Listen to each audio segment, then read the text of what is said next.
좋은 이제 6월 날입니다. 화창하고 많이 더운 느낌은 아까는 안 들었는데 또 그럼에도 하여튼 감기 걸리기도 요즘 감기도 많이 걸리고 몸 상태들이 안 좋은 분들이 많을 텐데요. 우리 옆에 분과 한번 오랜만에 인사 한번 할까요? 환영하고 축복합니다. 건강하세요.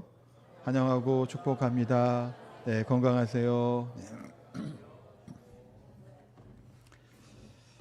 네, 저도 이제 한 2주 됐나요? 좀 목이 조금 아직 뭐 다 좋아지진 않았는데 요런 계절에 목이 왜 아픈가 생각이 드는데 처음으로 하여튼 요런 계절에 한번 또 목이 조금 안 좋아져 봅니다만 하여튼 네, 건강들 잘 조심하시고 건강한 모습으로 이렇게 매주 이렇게 뵀으면 좋겠다 생각이 듭니다. 이제 6월 달이 벌써 둘째 주고요. 이제 1년의 반이 이제 지나가려고 이제 하고 있습니다. 그러면서 다시 이제 13장 말씀으로 이제 오면 분위기가 또 이렇게 좀 전환되는 장이 또 13장이기도 해요. 그러니까 지난 우리 12장 결말을 보면서 어땠나요? 하나님의 놀라운 역전, 그걸 우리가 살펴봤죠. 스스로 하나님이 되려고 하였던 세상의 권력자 헤롯이 작은 벌레 한 마리에 먹혀 그 화려하고 헛된 권력이 비참하게 막을 내림을 보게 되고, 헤롯이 칼과 쇠사슬로 짓밟고 묶으려고 했던, 가두려고 했던 하나님의 말씀은 결코 매이지 않고 들불처럼 흥왕하여 온 세상으로 뻗어가게 되는 것들을 발견합니다. 세상의 진짜 왕은 무너지는 권력이 아니라 살아 역사하시는 하나님의 말씀인 줄 믿습니다. 그 사실을 우리가 깨달았죠. 그리고 오늘 읽은 13장 말씀은요, 성령 하나님께서 사도행전은 꼭 성령행전이라고도 이제 이명이 있어요. 그만큼 성령의 역사하심이 쭉 나오 있는 게 성경이 사도행전인데, 하나님, 그 성령 하나님의 구속사의 그 초점이 이제는 장소가 옮겨지게 됩니다. 지금까지 사도행전의 중심 무대는 언제나 어디였죠? 예루살렘이었고 예루살렘 교회였어요. 예루살렘 교회는 사실 기독교가 태동한 영광스러운 곳이고, 설교하니까 수천 명이 회개하고 돌아오는 놀라운 부흥의 진원지가 됐던 것도 사실입니다. 그런데 예루살렘 교회가 참 영광스러운 은혜를 경험했음에도 불구하고 점차 어떤 면에서는 좀 한계라고 해야 될까요? 좀 그런 것들이 사실 나타나죠.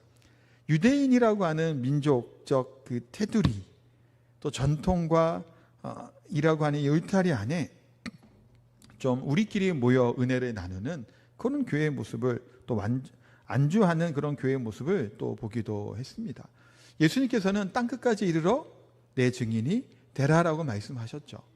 그럼에도 불구하고 그 장벽을 뛰어넘지 못하고 이방 땅으로 복음을 흘러보내는 일에 어찌 보면 적극적으로 나서지 못했던 교회가 아닌가 생각을 해보게 돼요. 자칫 복음의 생명의 수가 예루살렘이라고 하는 곳에 갇혀 있어서는 안 되잖아요.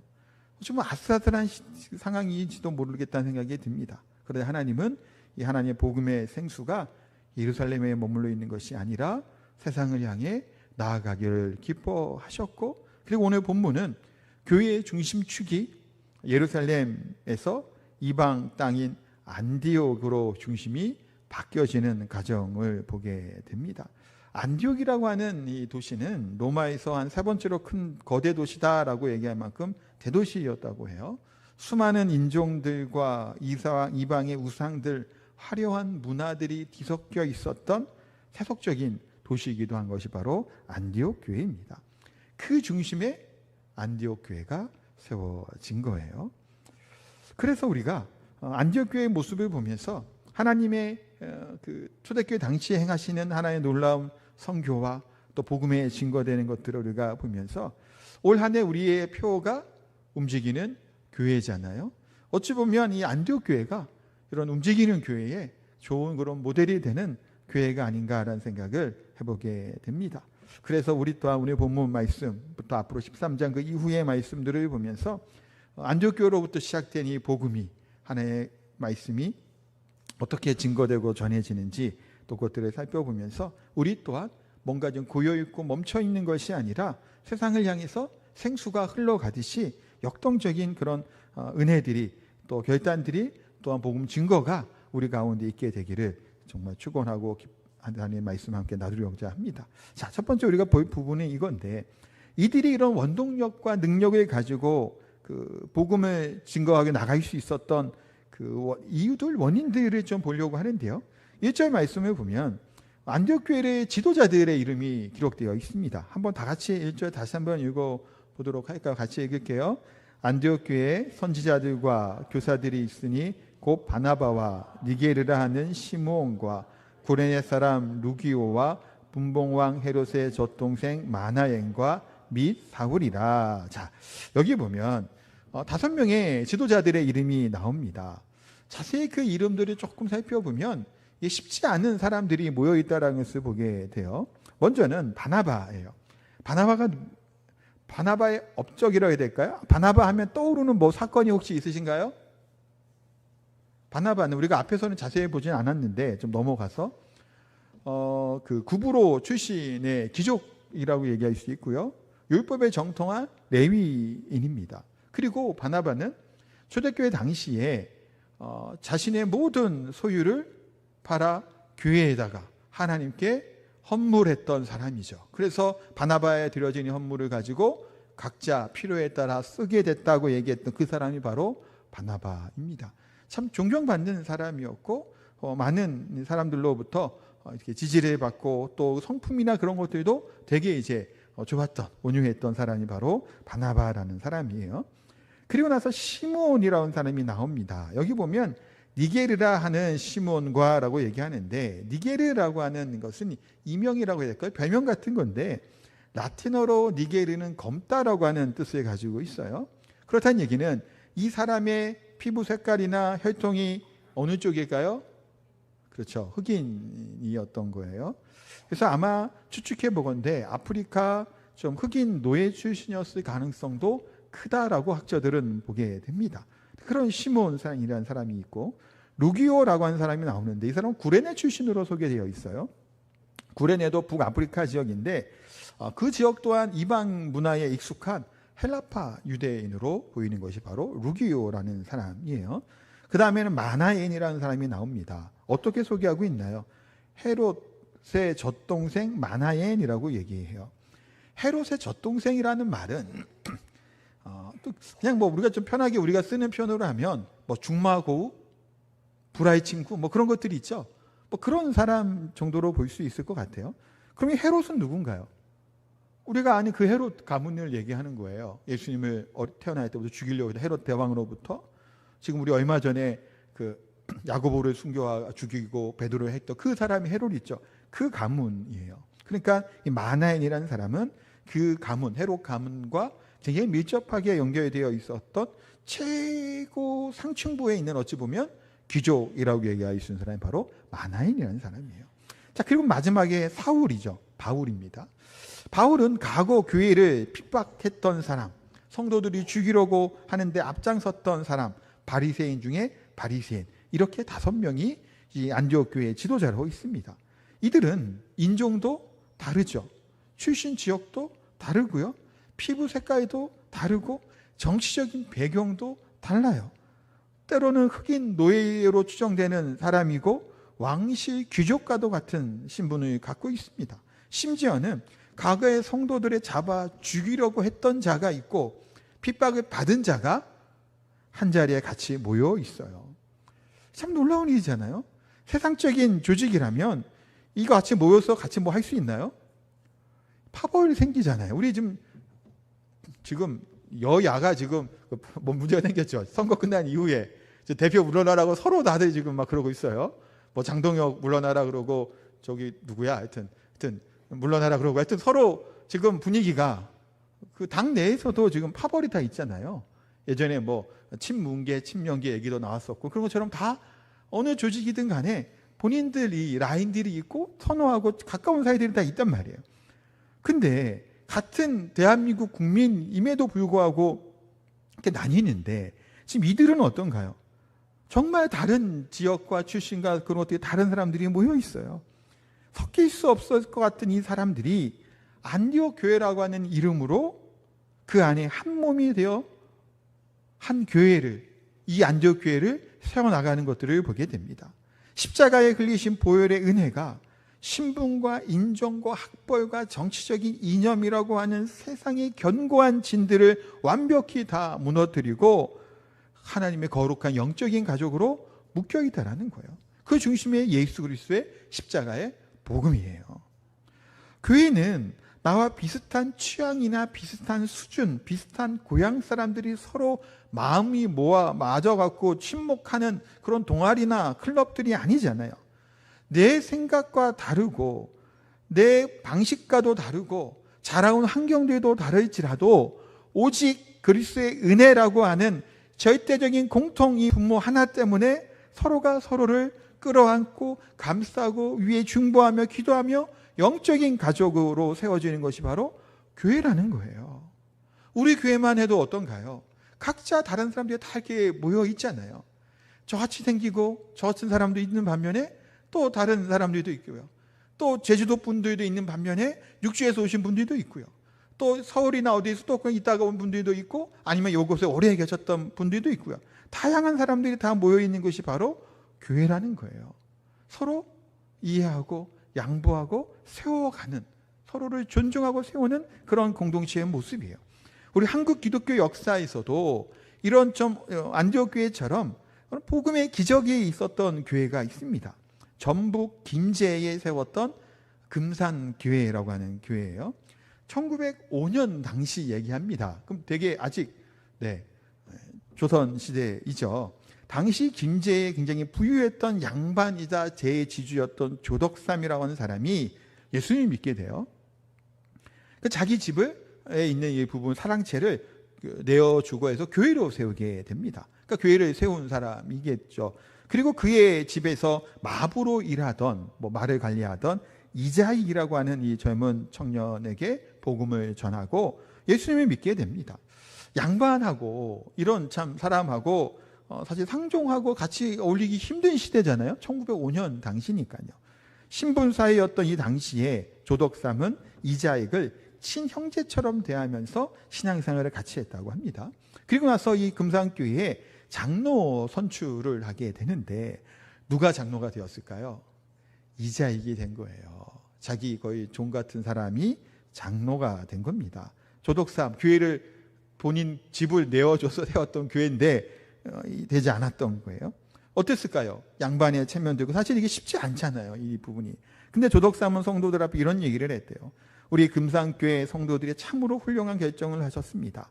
저희 집에서 일하는 이자익 영수는 저보다 신앙의 열의가 대단히 높은 사람입니다. 저는 이자익 장로를 잘 받들어 교회를 섬기겠습니다. 라는 얘기를 했다는 거예요. 그리고 그 말대로 이자익 장로를 깍듯하게 영적 지도자로 섬겼고 훗날 이자익 장로가 이제 신학교에 가서 목사가 됩니다. 그럼 모든 학비나 그런 것들은 누가 대줬을까요? 이 조덕삼 이 장분이, 이분이 다 뒷바라지를 한 거예요. 그리고 이자익 목사가 금산교회 담임 목사로 사역을 하고 부임하게 될 때 조덕삼이 모두 장로님이 됐거든요. 그 장로 된 이분이 그 강단 아래에서 끝까지 겸손하게 이자익 목사님을 섬겼다고 하는 이야기예요. 이자익이라고 하는 분을 검색해 보면 아실 텐데 총회장을 2번인가 3번까지 여기 만큼 굉장히 우리 한국 초대교회 당시에 선한 영향력과 좋은 믿음의 본을 많이 보였던 분이에요. 그러면 이 이자익 목사님이 이와 같은 일을 할 수 있는 데는 누가 있었기 때문인가요? 조덕삼 이 장로님이 뒤에서 보필하고 섬겼기 때문에 이자익이라고 하는 분이 그와 같이 목회를 하고 이 사역을 감당할 수 있었던 것들을 보게 됩니다. 이게 복음의 능력이죠. 조선시대라고 하는 이 신분 제도가 있는 이 시대에 그것들을 무너뜨리는 것이 뭐였나요? 십자가의 은혜였죠. 그러니까 오히려 자기 종과 같은 존재를 비참해 보이는 사람을 더 높이 세우고 공부시키고 목회자로서 오히려 더 겸손하게 그를 섬겼던 그런 모습들. 오늘 본문의 안디옥 교회 또한 어떤가요? 그런 다양한 신분의 학벌도 다르고 다 다르죠. 그럼에도 불구하고 그 복음의 은혜 때문에 그들이 하나가 되어서 이 안디옥 교회를 세워간 것들을 보게 됩니다. 그렇다면 우리의 교회의 모습은 어떠한가? 우리 자신은 어떠한가? 좀 돌아보기 원합니다. 여전히 우리는 안에 혹시 나와 정치적인 성향이 아니면 출신 지역이, 아니면 사회적인 지위와, 아니면 물질을 가지고 있는 빈부의 격차, 뭐 그런 것들이 혹시 은연중에 선을 긋고 끼리끼리 어울리고 있는 고인물 같은 습성을 보이고 있지는 않은가 우리가 돌아봐야 될 줄 압니다. 예수님은 자신의 사회가 피를 찢어 우리를 뭐하게 했죠? 하나 되게 하셨잖아요. 예수님의 그 마지막 말씀 중에 하나도 하나 되게 하게 하는 것들, 서로 사랑하게 하는 것이 하나님의 예수님이 원하는 뜻이었죠. 자꾸만 세상의 얄팍한 기준으로 형제자매를 때로는 판단하고 나누고 있지는 않은지 우리 자신을 돌아봐야 될 줄 압니다. 우리의 교회가 진정 하나님 앞에 쓰여지는 교회가 되기 위해서는 우리 내면에 있는 때로는 차별과 편견의 장며 그와 같은 것도 십자가로 무너뜨리고 바나바와 시몬이 하나 된 것처럼, 조덕삼과 이자익이 형제가 되었던 것처럼 그 은혜의 기적이 우리의 평안교회 모든 공동체 안에, 또 구역 안에, 우리 가정 안에 있게 되기를 축복합니다. 그런 모습이 있었던 게 안디옥교회였단 말이에요. 그리고 나서 이들이, 이 다양한 사람들이 십자가 안에서 하나 된 이들이 그 에너지를 세상을 향해 쏟아내기 시작을 하는데, 그 처음 행했던 것이 뭘까요? 그 첫걸음은 무슨 회의를 열고 했던 것이 아니었죠. 뭐 선교 전략을 먼저 세운 것도 아니고 헌금을 합시다 그래서 뭔가를 돈을 모은 것도 아니에요. 2절 상반절에 보면 이 영적인 동력을 이렇게 기록하고 있습니다. 같이 한번 읽을게요. 주를 섬겨 금식할 때에 라고 말씀해요. 이들의 동력의 힘은 어디서부터 비롯된 거예요? 주를 섬겨 금식할 때다라고 말씀하는데, 여기 주를 섬긴다라고 하는 말은 레이토르 군토른이라고 하는 헬라어를 쓰고 있는데, 이거는 공적 예배를 드린다라고 했을 때 쓰는 표현이기도 합니다. 그러니까 그들은 세상을 향해 무엇인가의 그 일들, 그러니까 사역을 포함한 그 일들을 벌이기 전에 먼저 하나님 앞에 예배했다라는 거예요. 우리는 신앙생활을 할 때 주의해야 될 것 중에 하나가 뭐냐면, 은혜 받고 나면 내 열정에 너무 앞서서 막 뭔가를 하려고 될 때가 있어요. 물론 해야 되지만, 움직여 가야 되지만, 그러나 그 이전에 우리는 뭐 어떤 자로 부름받았다라는 거예요? 예배자로 부르신 거예요. 우리 개혁주의 신학의 정수인 웨스트민스터의 소요리 문답 제1문 한번 보도록 할게요. 띄워주세요. 같이 한번 읽겠습니다.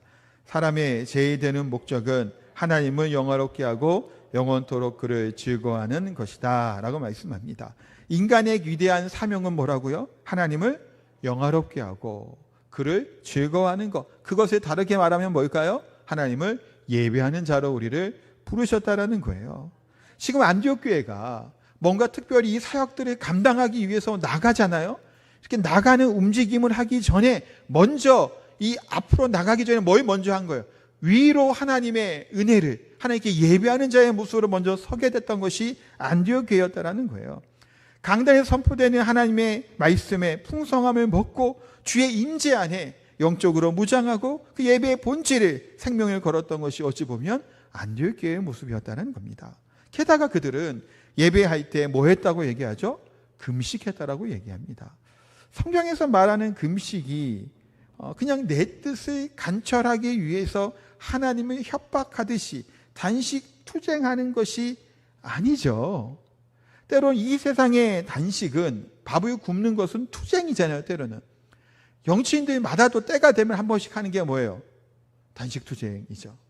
진짜로 안 먹는 건지 뒤에 몰래 먹는 건지 모르겠는데 뭔가의 그런 것을 하기 위해서 단식 투쟁 같은 거를 이렇게 합니다. 뭔가를 이루기 위함이죠. 저희 부모님, 저희 아버지하고 어머니가 이제 결혼을 하시는데 연애 결혼을 하셨어요. 근데 저희 아버지는 저 친가죠. 친가는 그 동네에서 굉장히 큰 부자였어요. 그 밭하고 논이 그냥 쫙 펼쳐져 있었대요. 그 당시에. 그리고 쌀가게를 했었고, 그래서 이제 동네에서는 알아주는 유지였다고 합니다. 보통 옛날에는 TV 있는 집이 뭐 동네에 뭐 한두 집 있잖아요. 그 집이 바로 우리 할아버지 집이었던 거예요. 굉장히 동네에도 부자였단 말이에요. 그러나 저희 어머니는 저희 외할아버지는 저도 얼굴도 못 봤죠. 왜냐하면 일찍 저희 어머니나 이제 삼촌이 어릴 때 돌아가셨기 때문에 저희 외할머니는 청산가부로 그렇게 평생을 사셨던 거예요. 그 옛날 시대에 여자 혼자 3남매를 키우고 살면 어떻게 살았을까요? 사실은 찢어지게 가난했죠. 저희 아버지는 어린 시절에 소고기 먹고 컸대요. 저희 어머니는 돼지 기름 이런 거 어디서 주워 와갖고 볶아서 그런 거 먹고 이렇게 커오고. 그런데 그 동네 연애 결혼이라 그랬잖아요. 그러면 저희 아버지는 또 그 장손이에요. 큰아들. 그런 집안의 큰아들이 아내를 데려오는데 그렇게 찢어지게 가난하고 아버지도 없는 여자를 데리고 와서 결혼하겠다고 하니까 반대를 할까요? 안 할까요? 당연히 반대를 하겠죠. 그러니까 우리 아버지가 어떻게 했을까요? 단식 투쟁을 한 거예요. 그 당시에. 그래갖고 결혼을 했습니다. 근데 뭐 결혼 생활이 제 어머니가 좋기만 했겠어요? 얼마나 모진 어려운 일도 겪었겠어요, 사실은. 왜냐하면 부잣집 맏며느리로 왔다고, 하여튼 계속 좀 많이 어려움이 있었다고 얘기를 들었어요. 그래서 어릴 때는 저희 친가 별로 안 좋아했어요, 제가. 그래서 너무 좀 안 좋아하는 게 티를 너무 많이 내갖고 뭐 그런 뭐 상황이기도 했으니까요. 단식 투쟁은 때로는 뭐 그럴 때 단식을 하잖아요. 그런데 우리가 하나님 앞에 그렇게 뭔가를 투쟁하듯이 얻기 위해서 단식하고 금식하는 게 아니죠. 우리의 생명을 유지하는, 인간의 생명을 유지하는 기본적인 것이 뭐예요? 음식이잖아요. 그것마저 내려놓고 내 힘이나 내 지혜나 내 경험으로가 아니라 오직 하나님의 뜻만이 내 삶을, 내 이 결정을 이끌어 달라고 하는 자기 부인이 바로 금식 기도하는 시간이죠. 내 안에 가득 찬 인간적인 생각과 세상의 욕심을 비워내는 시간이 바로 금식하며 기도하는 거예요. 내 속에 이것들을 비워내게 될 때 그 안에 뭐가 채워지게 될까요? 하나님의 말씀으로, 성령으로 충만하게 되죠. 그것이 바로 금식 기도예요. 금식 기도할 때는 막 금식한다라고 강구 안 하잖아요. 조용히 금식하면서 기도하고 하나님의 뜻이 무엇인지를 묵상하는 것이 금식 기도죠. 기도를 하는 거예요. 유명한 일화 중에 하나인데요. 마틴 루터요. 종교개혁한 이후에 얼마나 영적인 그 전쟁의 한복판에 그가 있었겠어요. 쫓기면서 살아가고 처리해야 될 교회 문제도 다 많았다고 해요. 암살의 위험도 있고 재판과 저술 활동하다 보니까 눈코 뜻도 없이 바빴답니다. 어느 날 그의 제자가 물어봤대요. 선생님, 오늘 일정이 너무 빡빡한데 어떻게 다 감당하십니까? 라고 얘기했더니 루터가 이런 얘기를 했답니다. 나는 오늘 할 일이 너무 많아서 그렇기 때문에 오늘 평소보다 더 많이 뒤에 뭘까요? 기도해야 되겠다라고 얘기했답니다. 바쁠수록 기도하라라고 하는 책도 나온 게 있었잖아요. 보신 분 계신지 모르겠는데요. 바쁠수록 더 기도하라는 거죠. 이게 신앙의 역설이라는 거예요. 우리가 세상 가운데 감당해야 될 영적 전투가 치열할수록 내 지혜가 아니라 위로부터 부어지는 성령의 능력이 필요함을 절감하게 된다는 거예요. 개구리가 뛰기 위해서는 움츠러진다 그러죠. 시위를 놓기 위해서는 뒤로 당기는 것들이 때로는 필요하잖아요. 그 이후에 강력한 움직임이 있는 것처럼 먼저 하나님 앞에 금식하며 기도하고 예배하는 자의 모습으로 안디옥 교회가 섰다라는 겁니다. 사랑하는 성도 여러분, 우리 또한 제주 땅에서 살아가며 올 한 해 피오처럼 움직이는 교회로 이 비전을 가지고 달려가게 될 때 우리 직장이나 가정이나 이웃 속에 생명을 흘러보내야 될 위대한 사명이 우리에게 주셨잖아요. 인간의 열심이나 뭐 아이디어나 기획력으로 이루어질 수 있는 게 아니죠. 우리의 일터나 가정, 그 척박한 제주 가운데서도 우리가 먼저 하나님 앞에 기도하게 될 때 내 계획과 내 생각과 내 뭔가에 준비한 것들을 내려놓고 오직 하나님의 뜻만을 구하는 영적인 금식의 자리에 서게 되는 우리가 되기를 소망합니다. 일하기 전에 먼저 기도해야 된다는 거예요. 세상에 나아가기 전에 먼저 예배의 자리에 승리해야 된다는 겁니다. 예배에 성공한 자가 승리하고 성공하는 자가 되죠. 예배에 성공하는 자가 하늘의 능력이 충만해지게 될 때 비로소 안디옥 교회처럼 세상을 변화시키는 강력한 하나님의 축복의 통로로 우리를 사용하실 줄 믿습니다. 그러면서 마지막으로 이 안디옥 교회는요, 그 하나님의 주권을 의지하고 그 앞에 금식하며 기도했던 이들은 하나님의 말씀 앞에 순종함으로 나가는 것을 보게 되는데요. 2절 하반절 말씀을 한번 다시 볼까요? 성령이 이르시되 내가 불러 시키는 일을 위하여 바나바와 사울을 따로 세우라 하시니 라고 말씀합니다. 자, 누구를 세우라고요? 바나바와 사울이에요. 이 바나바와 사울은 여기 지금 교회의 핵심적인 지도자 중에 2명이에요. 특별히 바나바 같은 경우는 이름도 제일 먼저 나와 있고, 우리가 앞에서 사도행전 볼 때도 안디옥 교회 지역에 이제 교회가 세워지게 될 때 이제 바나바를 보내잖아요, 예루살렘 교회. 그래서 중심 기둥 같은 존재가 바로 바나바입니다. 그러면 이렇게 안디옥 교회가 부흥하게 되는 이때라면 이런 생각을 해보게 되잖아요. 더 이럴 때, 물들어올 때 뭐 해야 돼요? 노래 저어야죠. 더 부흥하고 몸집을 키우기 십상이에요. 그래서 교회에 남는 자연이나 잉여 인력을 가지고 뭔가를 할 것 같은데 성령께서는 바나바와 사울을 부르라고 따로 세우라고 말씀을 합니다. 그 3절에 보니까 어로하고 말씀하죠. 이에 금식하며 기도하고 두 사람에게 안수하여 보내니라. 또다시 금식하며 기도하고 두 사람을 파송하게 됩니다. 이런저런 핑계 대지 않죠. 가장 중요한 사람, 유익하고 요긴한 사람을 하나님의 사역을 위해서 파송하는 것들을 보게 돼요. 기독교 역사 속에서도 이런 안디옥 교회에 포기하는 것처럼 그런 공동체가 있는데, 경건했던 공동체와 독일의 진젠도르프 백작가 모라비아 성도들, 교도들이라는 자들이 있습니다. 참 그들은 핍박과 어려움 가운데 작은 난민 공동체로 있었던 이 공동체인데요. 어느 날 서인도 제도의 세인트 토마스 섬에서 짐승처럼 죽어가는 흑인 노예들의 참상을 이들이 듣게 돼요. 어떻게 했을까요? 돈을 좀 모아서 보내주는 걸로 이제 끝난 것이 아니라 교회에서 가장 탁월하고 촉망받는 두 명의 리더들, 청년 리더들을 세우게 돼요.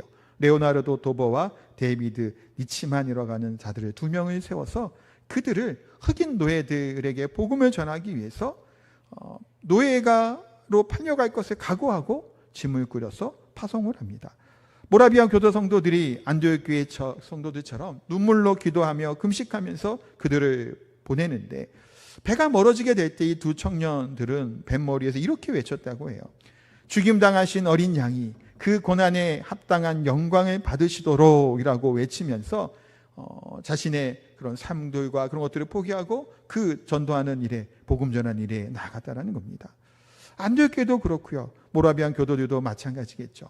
구약 시대에는 열방이 모여드는 거죠. 예루살렘으로 모여드는 것이 구원이었다면, 예수 그리스도의 십자가 이후의 신약의 교회는 생명을 두고 뭐 하죠? 세상으로 나아가는 거예요. 흩어지는 것이었단 말이에요.